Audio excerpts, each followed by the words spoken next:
Hi everyone, and welcome to our December episode of Head in the Cloud, Heart in the Community. In this episode, Holly Lehman and Isidora Katanic interview multiple amazing guests from the Microsoft community on a very important and current topic: homeschooling in the tech industry. Hear 4 different perspectives from Steve Buchanan, Donna Ryan, Peter Rising, and Ocholi, what it's like to be homeschooling in a pandemic, more about Intune for EDU, as well as their tips and tricks for homeschooling, working from home, alone or together in an online world.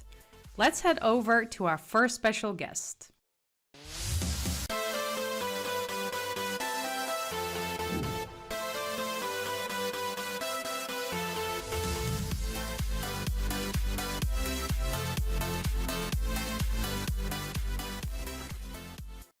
Thanks, Holly. Thanks, Izzy, for having me. Excited to be here. So I'm in the tech community. Been an MVP, Microsoft MVP for 9 years. Wow. I focus on Azure and do a ton of stuff in the Azure space. I do some AKS stuff and container and DevOps stuff as well. And I work for Avanade, which is a part of Accenture. So we're in the consulting space and just working on a lot of exciting projects. All right. Awesome. And Steve, so we know each other for quite some years already. However, for the people who do not know Steve, we would love to hear more about how you got into tech, your current career, but also your community activities. So like you mentioned, you're a Microsoft MVP. I know you're doing a lot of speaking gigs. You published several books. So yeah, tell us about your journey into tech.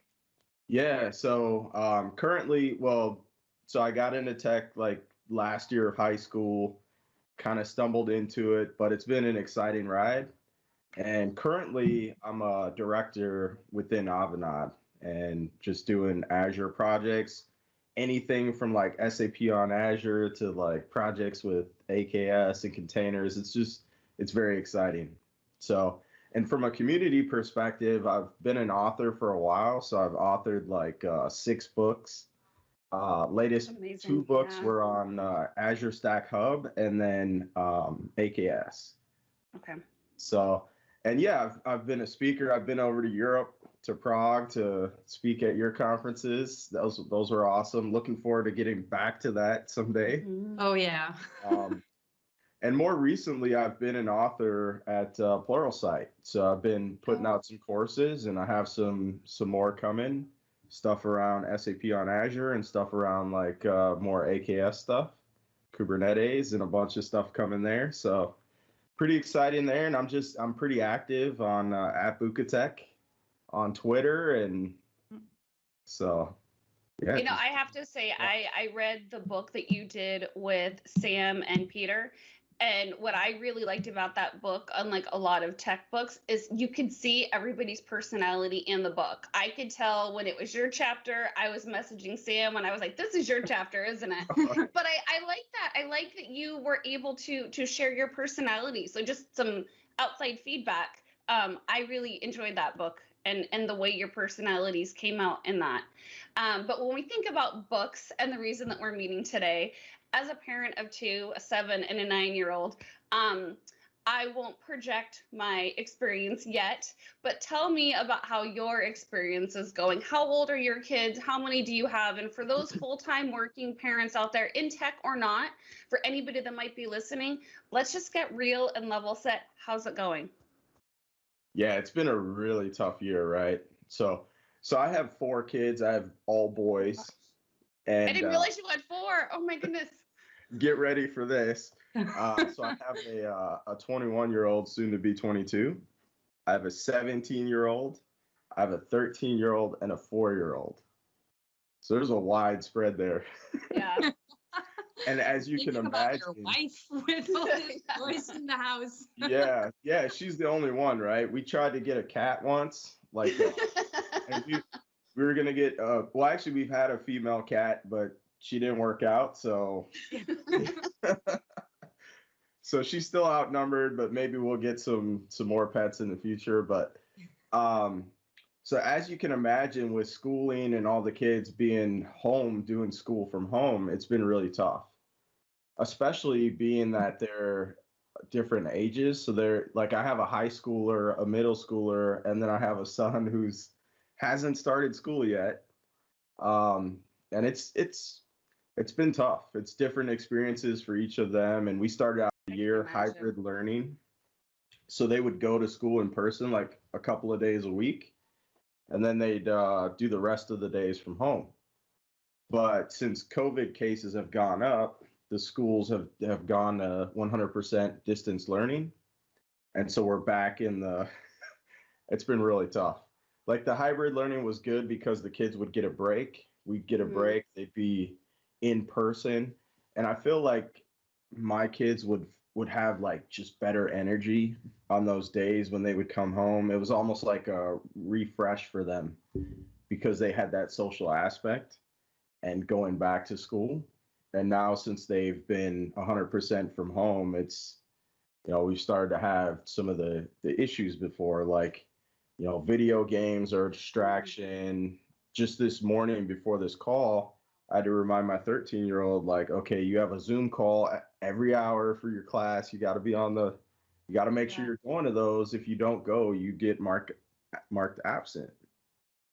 And so it's been really tough. And then finding a workspace. So we have them go to a central location, so they're not just like in their room or down in the basement playing games or watching like Mari during the middle of the day or something.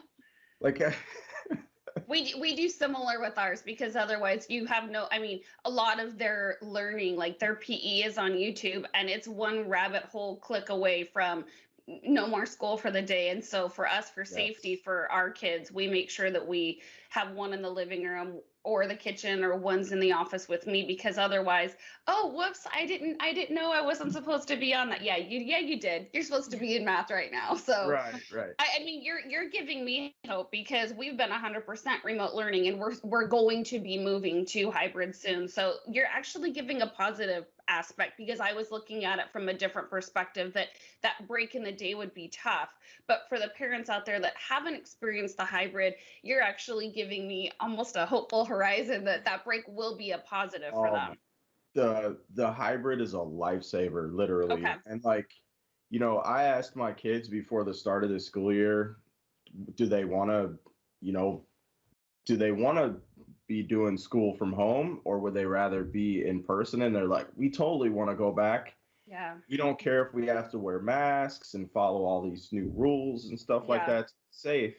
So they want to be there and kind of have that interaction and that experience of going to school every day. But I get it. I understand we have to, it's for everybody's health to have the kids stay home when the cases are going up.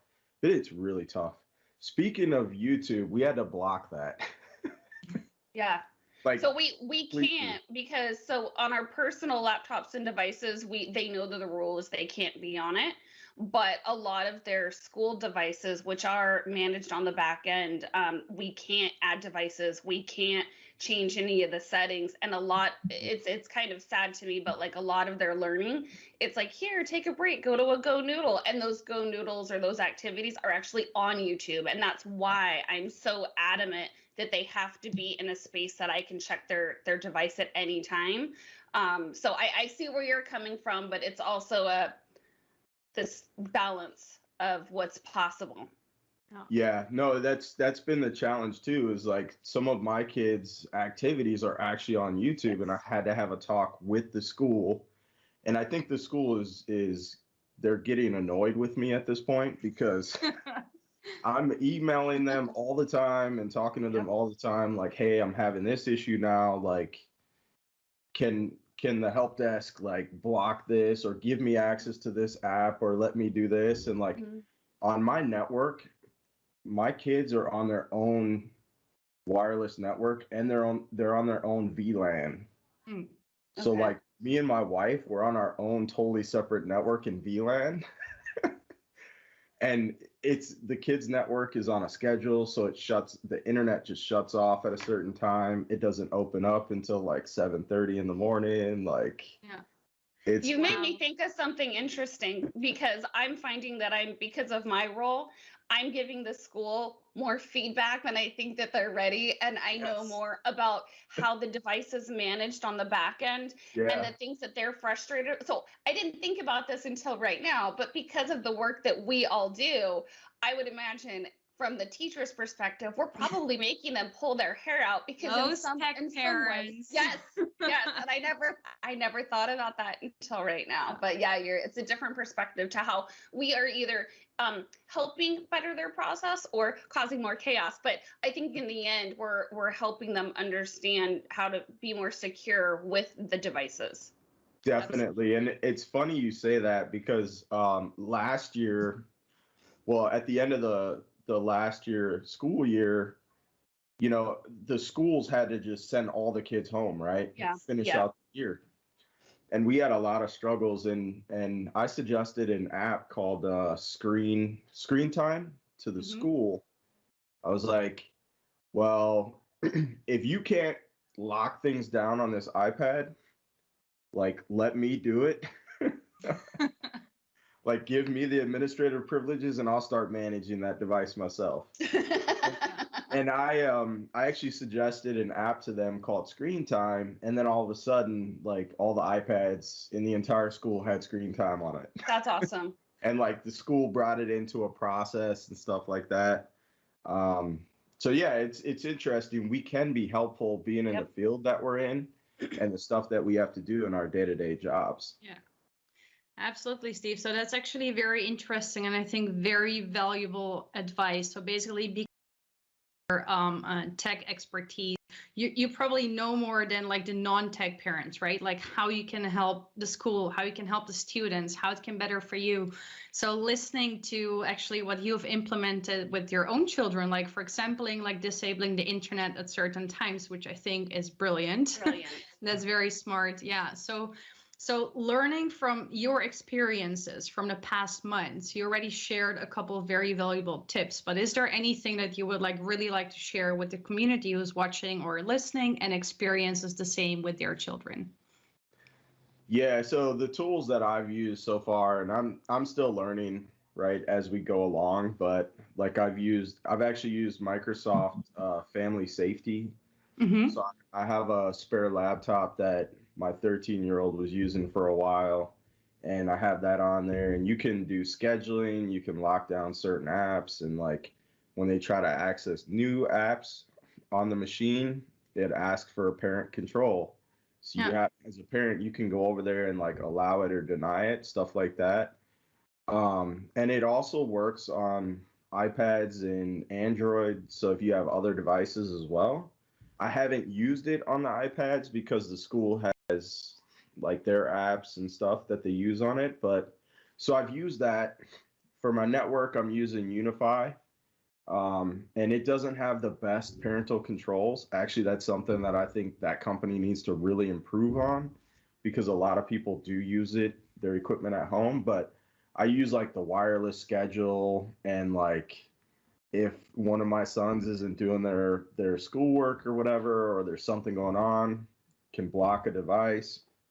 You know, we can turn off internet on just the TV, for example, so they're not like watching YouTube on the TV or unless they're watching our show, Head in the Cloud, Heart in the Community, then it's fine. I might make my kids actually do. Yeah. All right, Steve. Well, thank you so much for your time. It was really a pleasure to have you on the show, also to see you again, but especially to also hear your stories from a different perspective and a different angle. So deep respect. And of course, we wish you and your wife and the kids all the best throughout this pandemic. And yeah, looking forward to talk to you again. Thank you.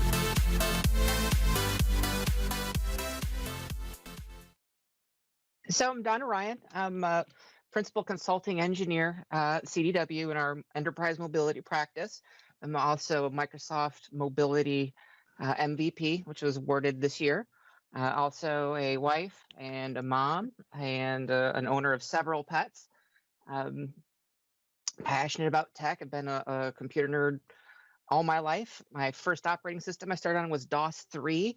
Oh gosh. And and so I've been at it a while, but love technology first and foremost. Well, that and my family, of course. Yeah. Of course. Wonderful. So speaking of tech and being a tech nerd, so we would love to hear from you, Donna, is how did you get into the tech world and especially how you got where you are today? Because I believe you're soon going to celebrate your 10 years anniversary in your current role. So we That's would correct. love to hear the background about becoming an MVP, the role you're in, entering the tech world. Tell us everything.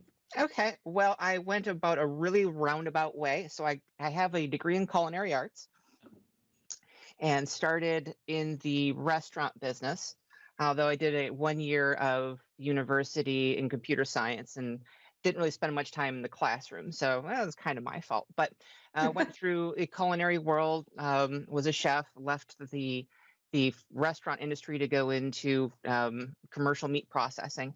Actually, sausage making is a fascinating topic. I could fill up another podcast on it, but I ended up working in the office because I knew more about computers than anybody else. So I became the default IT person, along with learning the other ins and outs of the office. Ended up at a couple of different positions as I moved up. Ended up at a place that was exceedingly toxic. I still sometimes have PTSD flashbacks from my boss, just how abusive he was. And at that time, CDW had opened up a position called their associate engineer program, and it's a training program. So you get hired in. You're not expected to bill as a consultant for about 1.5 to 2 years. You learn, the technology. You learn the soft sides and the soft skills. So I qualified to get in there and formally learned the Microsoft enterprise space, starting with Active Directory and moving into systems management, and just found that having a great support system and very supportive bosses and mentors that gave me the freedom to follow my passions and learn, gave me an environment that I could thrive. And it's kind of how I ended up here. Yeah, I didn't start out as I want to be a systems management nerd, but as it turns out, I really did. I love that story. As much as we have talked, I had no clue about the culinary background. I find that fascinating, and that you definitely have a very unique story of how you got into tech, and I love it. I think that's really exciting, and it just shows people out there that what you're doing today doesn't mean that that's going to be your day job. I also love the importance that there's a theme that's trending through each one of these podcasts is about how important mentorship is. So I think that's fabulous. So being the topic of the day, I have 2 kiddos. I have a 7 and a 9-year-old, so 2nd grade and 4th grade. And I'm working full time and doing all the hats, right? So the cooking, the cleaning, the full-time work, and the schooling. And I would love for you to tell our community audience out there how it's been for you, because you have 2 kids as well. So tell us how it's going for you. Every day seems to be a struggle. Mine are 7 and 9 as well, both in 2nd and 4th grade. They're both doing remote learning. Mm-hmm.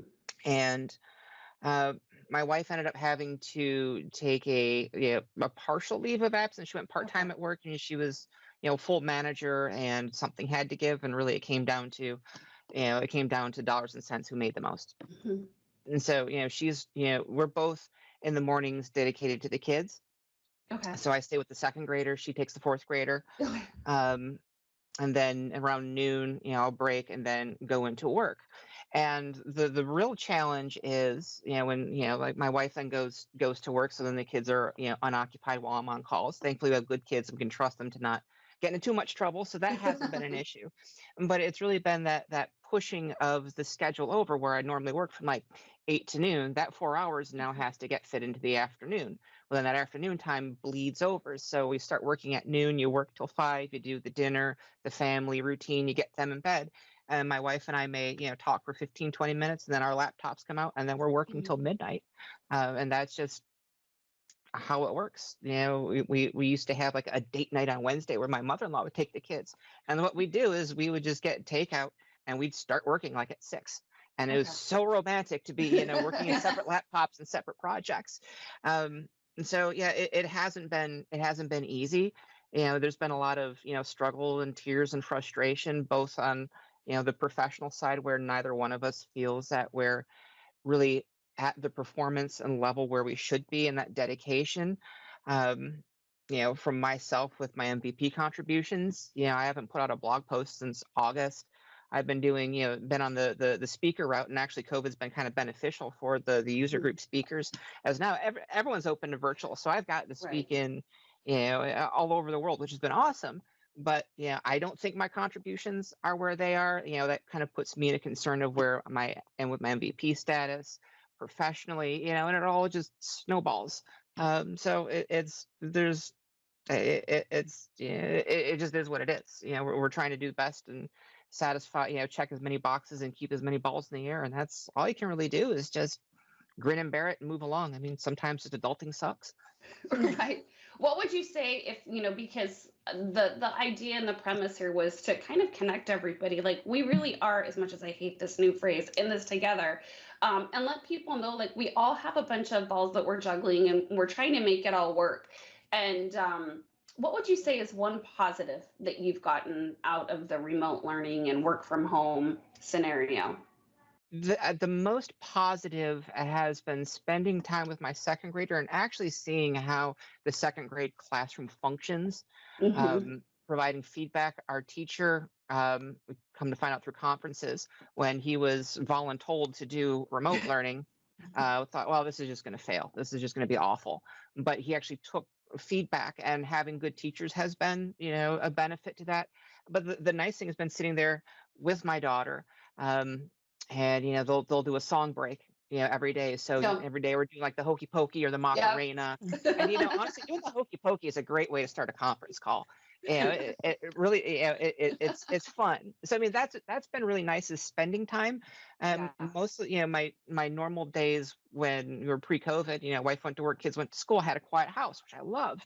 And then for a while it was awful because there's all this noise. But having lunch with my kids every day and snack time and coming down and seeing what they're working on, or just having them home that's been fantastic. It's been the good edge of the double-edged sword. Yeah, that's awesome. Yeah. That's beautiful to hear. I mean, I do have to say, I really have lots of respect for both of you. I cannot even imagine what it would be like to now have two kids running around in the house, be homeschooling, working from home, basically do everything. So really, really lots of respect for you ladies. And I would just like to say to both of you, stay positive, don't give up. And I'm sure your girls very much look up to you. Your kids. So Donna, for people who are experiencing the same, who are currently also trying to keep up the MVP status and doing their work and community contributions and take care of kids and homeschooling, basically everything, what are some tips that you would give from your experiences for people who are watching or listening to the show? I guess the first thing is to keep in mind that this is happening to everybody. And so if you feel that your work level is decreasing or something else is slacking, it's probably not as bad, and everybody else is just struggling as well. So trying to keep that mentality is very hard, but it's one of those few things you can grasp onto. Asking for help. We have this giant community with people that just love to share and help. And so asking for help if you need something. I've had and reached out to a couple of people that I know to help me start working on Wimwich, because I just can't shoulder it by myself. And, as that, a community tool becomes more and more popular, I just can't let it sit there because, well, I'm too busy. But the other thing to do is keep in mind that family is first. And a lot of people say, oh, yeah, go take your family. But then, then they're on doing emails at dinner time and taking calls. I mean, you really do need to focus on that, and taking this, curse and making it a blessing that you can spend more time with your children. You get to see them. They're not, at school and then at daycare, they're home. You can go with your kid and give them a hug. It's awesome. I guess it's just, just keep doing what you're doing, and focus, and try not to lose focus on that self-care. I struggled with that a lot, the first, I don't know, 3 quarters of COVID, just pajama So you wearing look basement dwelling. absolutely fabulous now. I mean, hair, makeup, It's something I necklace. slapped You together. look great. Thank you. Normally, I'm not usually this, well, it's usually messy bun, pajamas, so the camera's not on. But not, Same with yeah, me, Holly. but yeah, trying to break out of that mentality, making sure they get away from the computer, keep your hygiene up, get outside, don't get in that rut, which is really easy to do.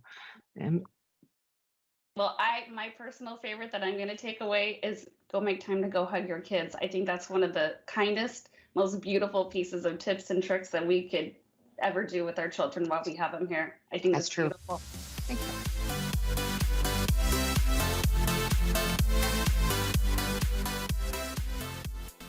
Hi all, I'm Peter Rising. I live in the UK and the northeast of England with my lovely wife Louise and my two sons, George and Oliver. George is 13 and is obsessed with gaming. He loves his PS4. And our youngest son Oliver, who's he'll be 11 in a few weeks actually, in early January. Oliver has some extra challenges in life. He's got very severe autism, but he's a little beacon of light, and I'm sure I'll talk about him more as we go along. But he's just an absolute ray of sunshine. But I work for a company in the UK called Softcat PLC as a senior technical consultant in their public cloud practice, doing all things Microsoft 365. I like to try and focus where I can on security and compliance and collaboration. So those are my favorite things in 365, but I do a bit of everything really. Still get involved in Exchange and all that sort of thing. So bit of a jack of all trades. But so yeah, that is me. Wonderful, Peter. So before we talk more about your kids and about all the homeschooling, we would love to know like how you got into tech and your journey, how it started in the tech world to where you are today. So we would like to dig a little bit deeper, and so please tell us more about your tech journey. Okay, well, it was actually really accidental how I got into tech. I love it already. All right, Me too. And I'm going to show my age here. I started work in 1988, so a long time ago now. And my first job was working in a department store in the UK, selling Sony Walkmans. So a very long time ago, but how great were they? And I didn't really have any direction in life. I started work very, very early at the age of 15, and I knew I wanted to get out of school and education as quickly as I could because I didn't enjoy it, and I got into get out there into the working world, but didn't find it as easy as I thought it would be. I thought this will be a blast, this will be easy, but it really wasn't. And I quickly realized I didn't have much of a direction. So for the next few years, I found myself working in very sort of low-level jobs, running around, and ended up working for a law firm as the office junior, which was doing a bit of everything. It was doing photocopying, doing shredding, taking letters around the city and delivering them, all of the jobs nobody else, basically. And this was in the sort of mid-90s, probably about 94 we're talking, and IT was just kicking off then in businesses, and the law firm that I was working in was no exception. And Word, instead of the typewriters, the clicky-clacky typewriters that the legal secretaries were using at the time, suddenly word processors started appearing, and then slowly after that, PC started appearing, was Windows 3.1 on them. And we hired an IT manager for the company I was working for, and very, very quickly it all started taking off. And she said to me, a great lady called Deborah Harewood, who really I owe my breakthrough in IT. She took a chance on me, and for no real reason. I don't. She must have saw something in me, but she said, I need a bit of help with this. This is really taking off. I need somebody who I can train up and who can learn. And that's how it all started. That's how I got my foot in the door. And I thought, well, I've got no real career progression in mind. I've got no idea what I want to do. So I quite like the idea of this, and I just took to it like a duck to water.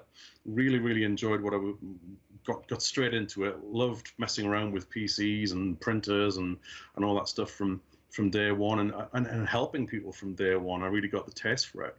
So that's where it all began. I love that we keep seeing a theme about people taking a risk on somebody and seeing a passion and having a mentor that believes in you. And that just keeps coming up in these interviews. And so when we think about believing in someone, you recently posted this beautiful article about your son and your journey with him. And as we've interviewed various parents, I'm seeing that every story is different. Just how we're seeing that everybody's journey into tech has been extremely different. There's not been one story the same. I found your story about your son unique and special and heartwarming. And as we're asking people, like, I would love to hear from you, Peter. You have 2 children. How's your experience been during this COVID remote learning, been for you and your family? It's been very, very challenging, to say the least. Well, when lockdown started in the UK here, I was already quite used to working from home myself as an IT consultant. My regular schedule would be, not that it was regular, it was very, very random. But on average, I would be away from home maybe 2 to 3 nights a week, traveling with customers and home working the rest of the time. So I was already used to working from home. So that wasn't a challenge for me. But the boys suddenly, from going to school, and my boys go to 2 different schools. My oldest son George goes to a mainstream school. My youngest son Oliver goes to a special needs school.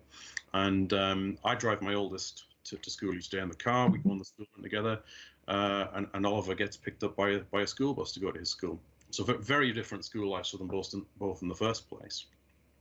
So when it all stopped, it was all a bit of a shock. Suddenly, Monday to Friday, like that, they're not going to school anymore, and it was very confusing for them. George, not so much a problem. He was like, finally. He's living his best life right now. He felt like he didn't have much luck because he didn't particularly enjoy school. He takes after me in that regard, and he always seemed to never get the luck when other schools were closed for burst pipes and snow and that sort of stuff. His was never included in that. He never seemed to catch a break for getting some time off school. So this is awesome. No, motivated at home for his schoolwork, and it's only as easy as what the school gives to you and how organized they are. And the school, George's school, had some problems with that in the first instance. They had what didn't help, and I really wish I could have helped them from my perspective as an M365 consultant. They seem to have a lot of disparate systems in place. They seem to have a bit of Microsoft 365 here, a bit of Google Classroom there, other learning tools all over the place, and it was really confusing for parents to know how to help their children log on and get access. But we didn't have too much problems with George. George was, apart from his willingness and wish to do the work, he doesn't particularly enjoy doing it, especially anything to do with numbers and mathematics. He's a lot more inclined to do things that are English and language and maybe arty sort of things, that sort of thing. Technology, which hopefully he'll take after his dad in that regard, who knows.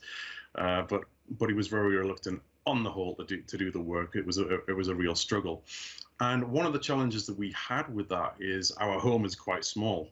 We have a 3-bedroomed semi-detached house, and it's a new build, so it's very boxy, crammed, but it works for us. We love it. It's our home, but it has its challenges. So getting some quiet space to do the work with him was not always easy when I was also trying to do my work, do work calls with customers and teammates and that sort of thing. So getting a new schedule that worked for us was very challenging, purely thinking from only George's perspective.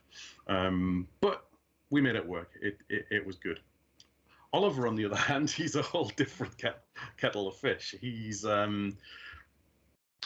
where do I start with Oliver? But he's so brilliant. But he's a little character. He's a little cheeky fella, shall we say? And the challenge with Oliver is that he has no real understanding of what's going on in the world. In addition to his autism, which he has a very extreme sensory processing disorder, learning difficulties. So whilst he's 10, coming up to 11, his his mental age is probably a few years behind that, and his understanding of things is not there. He has no idea what COVID is and what a pandemic is. The way we have described what's happening and all these changes, why he wasn't suddenly going to school, why he couldn't suddenly go around and see his gran and granddad at their house. We just said to him, the world's just a little bit broken at the moment, is how we described it to him. And that seemed to work. You know, I've seen, and I don't personally have anybody with autism in my family, but I've seen on the news, they've interviewed a lot of families with autism, with children who have autism. And it seems as though this pandemic has really almost impacted those children more severely, because from my understanding, and I could be wrong, but the schedule and routine and having that one-to-one with their teachers are so important and impactful right now that they're begging the schools to reopen it, and some have for children with special needs. So I can imagine and empathize that must have been harder on your family, being that his whole little world was thrown out of order, and he doesn't. I can't imagine having, like, we understand, and it's still hard for us. So to have a little one who's not only thrown out of their organizational world, but to not understand why, how much more difficult it must be for all of you. So kudos to all you're doing and your positive attitude with it. Thank you so much. That means a lot. But it for sure, it's been a real challenge. Getting into that new routine, that new normal, as people call it, was very, very difficult. But we settled into that, and lockdown in the UK here started, and then the schools closed in March, and then they eventually opened in September after the summer holidays. They started going back. Now, strangely enough, whilst the start of it was challenging, the resuming of some sort of normality has actually been even harder for us, because we could prepare George for going back to school because he understands what's going on in the world, and he knew that this was potentially a temporary situation. Whereas in Oliver's brain, the way his mind works, he's probably thought to himself, well, oh, I just don't go to school anymore. And then one week, all of a sudden we say to him, oh, school will be starting again on Monday, they'll pick you up again. And that's when things started getting even more challenging for us. That's where we've had our real struggles since going back. Because initially he went back okay. One thing that was a problem straight off the bat was that for the past sort of 4 or 5 years, he's had the same school bus with the same helper on board, a lady who he's got a really strong bond with and loves her to bits so much. Oliver's very, very good with facts, and he's not too fussy about who he asks things. If he was talking to you right now, he would want to know your names. He would want to know the year that you were born, and then he would repeat that endlessly. He would say Izzy was born in, and Holly was born in. And we won't tell our age. Yeah, Oliver loves all that sort of thing, and he knows that about his bus helper. But they changed the bus to a new bus, a different helper, and that straight away was something different, something changed its routine. So that wasn't great. And of course, in the classrooms are stripped of. There's less stuff in there, toys and books, and it's very, very sparse. And I think the classes might be a bit bigger as well. And he's very, very much used to a smaller class and in these bigger bubbles that they're now having to form in the schools. And that was a problem. So slowly but surely, we started having problems with him going to school. We had what we've now learned is called school refusal, and we've got clued up on this very, very quickly about the challenges of it. And where we are right now, December, it's hard to believe it's December, and school's been back since September, and he went back for a couple of weeks, and we had days where he would go and he wouldn't go, but slowly but surely we've got to the point where now he's not going to school, and he hasn't been going for several weeks now, and we're working with the system, the social workers, everyone involved, because there's a massive disciplinary, multidisciplinary team involved with Oliver's health and well-being and his journey. We've got a great team around us who are trying to figure out what's going to be best for him. And we're thinking, to cut a long story short, we're thinking that maybe he's in school is maybe not going to be the best thing for him going forward. We may end up looking at homeschooling him full time because he's not really getting anything out of school.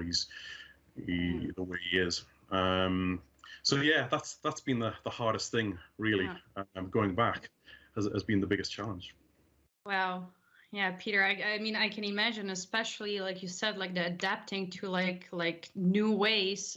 It's continuously changing. So then it's lockdown, then it's not a lockdown, then we open schools, now then we shut down schools. Now children must wear a mask, children must not wear a mask. It's like you're all the time as a parent depending on all these external factors and rules and regulations. So yeah, deep respect for your situation, the way you handle it. And I believe Holly already said it earlier. I just feel your warmth. I just feel your positivity. I just feel that you're really also taking the positive out of this. So based on that, what is like the one advice or the one tip that you would give other parents who are in the exact same situation currently in the pandemic? Oh, wow. Well, I would say that despite all of the advice that is out there from friends, family, professionals, whoever you have in your life that is in your ear, I would say that nobody knows your child as well as you do as their parent. Oh, and that was the lesson I learned first and foremost, just as a parent, before we even ended up on this journey with a child with extra needs like Oliver has with his autism. From very early on, when Louise and I, my wife, were talking about having children, there was two great pieces of advice we got.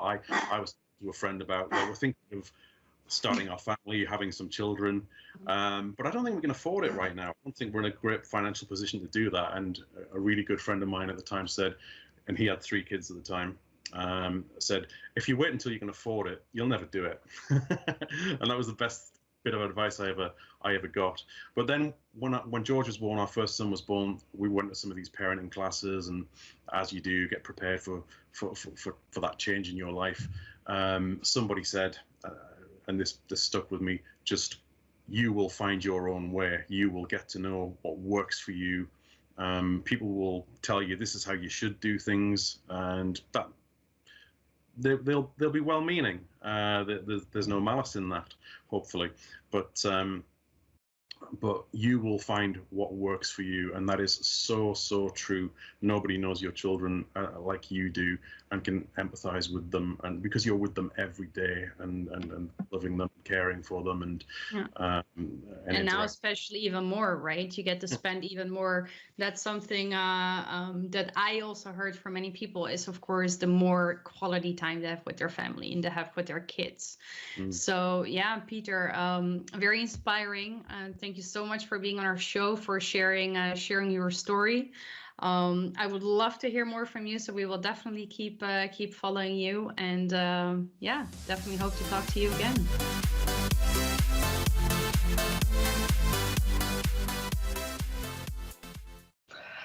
Okay, well, it all started in 1985. I'm just kidding. I am a senior program manager with Microsoft, working on Intune for education. And so that's a product used in education to help schools manage and, ensure that all the kids get what they need to on the devices that they give them, teachers as well, just to make life a bit easier for IT and the rest of the school, to help focus them on actually teaching and helping those kids. This is my latest stop in a bunch of things at the company. But before that, I was one of those full nerds who went to school for computer science. I did a master's in computer science, so that's kind of how I got into the tech world. Before that, I was into, nerdy stuff, as well as a lot of science classes. And so it was almost a bit of a natural progression that got me into the space. I can keep going, but let me know. We want to know all about you. No, so before Holly dives into the shift in Intune and education and how that has changed in the past few months, I would love to know from you, how has COVID impacted it for you personally? So for you to work from home, how has it been for you? What has changed? What has been different? What have you learned? Tell us about your experiences. All right. Let's see, the good, the bad, and the wonderful. COVID has been quite interesting in the sense that I had already started a big transition, actually, coming back to the UK to be a bit closer to family. definitely looking forward to, traveling, spend more time with friends, and, getting to know my coworkers and build a bit more of a community actually here in the office. And after a few months, or within a few months, COVID hit. And so I actually didn't realize the levels to which I get a lot of energy from being in the office, in that I am one of those ambiverts. I can be quite introverted in some ways and I can be quite extroverted in other ways. But I enjoyed my me time. I really do, actually. But I realized that there is a certain way I work, especially helping to work with others on their projects before I focus, tended to give me a bit more energy. And so that's one of the first big ways that it impacted me, just the work style and getting myself into my work, actually. And that kind of experience is vastly different and was a lot more of a struggle, to be honest. And also starting off COVID, just being alone in my flat here, my apartment in the UK, was making things a bit difficult as well. Just staying in the right groove, the right separation of work, home, and those. So overall, some of the difficulty, I think, has been with adjusting to this new normal, with a lot on the mind, with stuff happening in my family, and then just the world, as the state of the world as it is today. And so I think the ability to disconnect has probably been the more difficult aspect of things. That being said, it has been great once more family came over. And so right now I'm in here with like my parents, one of my brothers in the family. Oh, that's nice. And so it has been great just, growing with them through all of this together, and having the opportunity to really have some strong bonds. And from a work point of view, actually, after diving into one of the projects here in the UK with the government to help, provide devices and provide for all the underserved kids here, that was just really rewarding, and just seeing a whole bunch of people come together to try and make this thing happen in a very short amount of time was great, really. I didn't even know you were working on something like that. And I think, where I really thought about having you on the show was, and you'll laugh at this. So my kids, now that they are working from home, they brought their Chromebooks home, and the teachers wanted us to print out all these worksheets.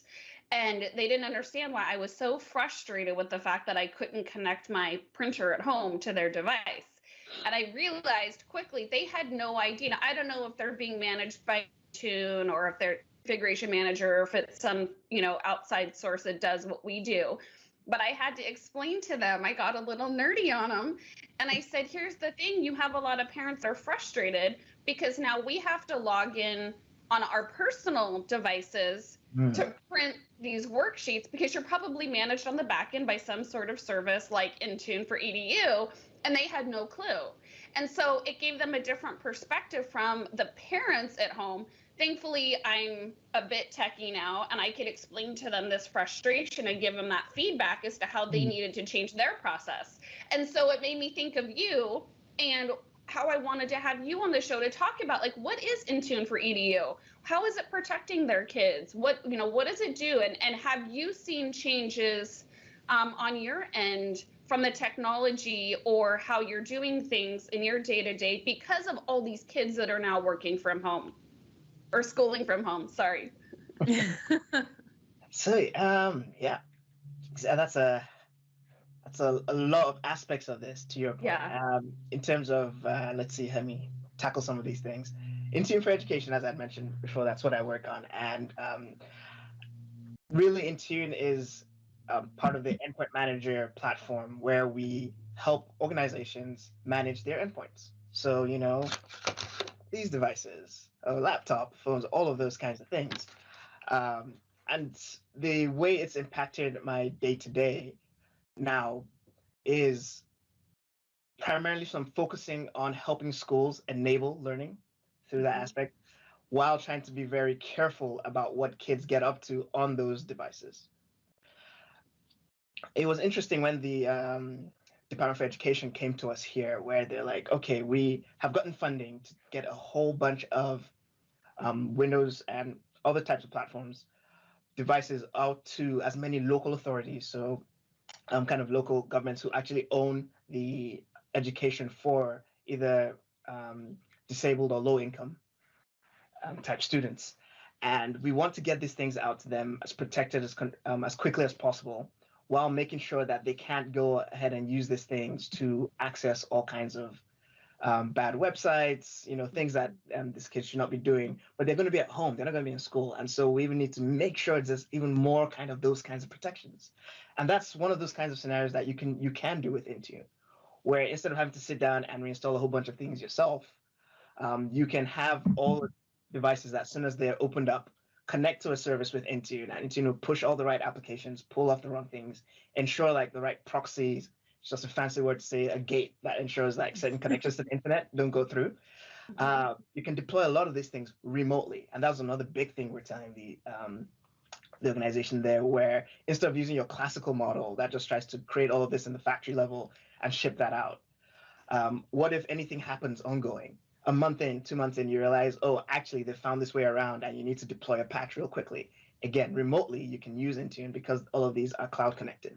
And so as part of the whole scheme, the government actually also worked with telecom providers to provide internet MiFi devices for these kids as well. Yeah. And so that just gives you, some of the scenarios that you can use Intune to manage a lot of these devices.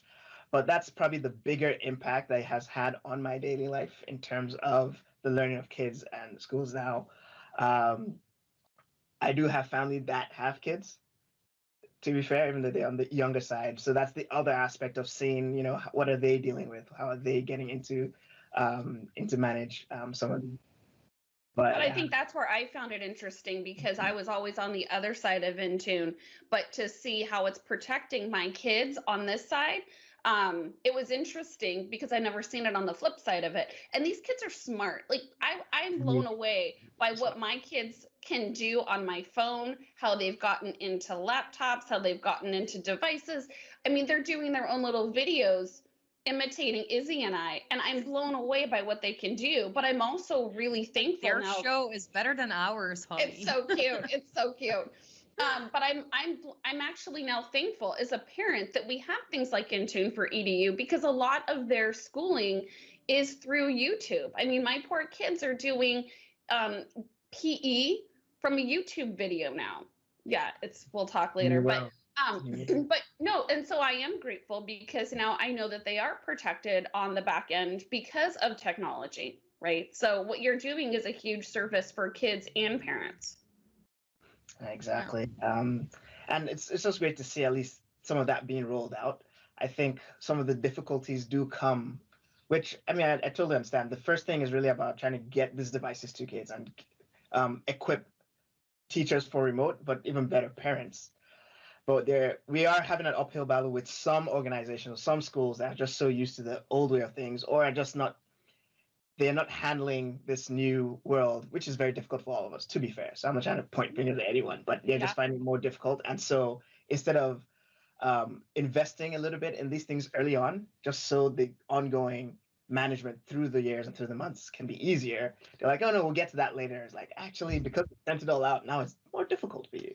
So that's the other aspect of it, just trying to get into the schools where, because not every, even when the parents are aware, but not every parent can be aware of these things. Right.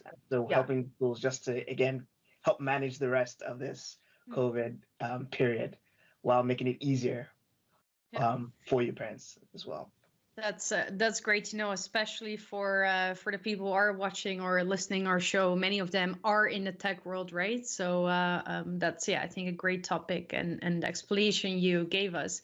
So at the beginning, Ale, when I asked you about working from home and how it has impacted you, I believe you said the good, the bad, and the beautiful. So I really want to focus on the beautiful side. So if you would look back at like the positive side or the beautiful side that you had, what is, based on your experience, like tips or advice that you would give to other people watching or listening now? Oof, that's a good question. Make sure I heard that properly.